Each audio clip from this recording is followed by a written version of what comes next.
सोलापूर शहरातील साखरपेठ परिसरात बहिणीच्या घरी गेलेल्या भावंडांना मारहाण करून डंबेलने हल्ला करण्याचा प्रयत्न केल्याप्रकरणी जेलरोड पोलीस ठाण्यात तिघांविरुद्ध गुन्हा दाखल करण्यात आला आहे।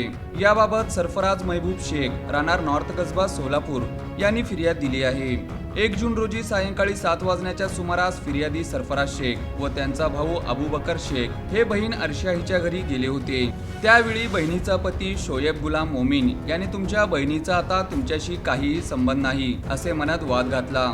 यानंतर शोएब मोमीन याने घरातील डंबेल उचलून फिर्यादी सरफराज शेख यांच्या छातीवर मारण्याचा प्रयत्न केला। या झटापटीत फिर्यादीच्या हाताला व पाठीला दुखापत झाली, तसेच त्यांचा भाऊ अबूबकर यांच्या डोळ्याखालीही मार लागला। यावेळी गुलाम मोमीन व फेरोज मुलानी यांनीही लाताबुक्क्यांनी मारहाण करून शिवीगाळ करत दोघांना घराबाहेर काढले। या प्रकरणी जेलरोड पोलीस ठाण्यात शोएब गुलाम मोमीन व फिरोज मुलानी यांच्या विरुद्ध गुन्हा दाखल करण्यात आला आहे।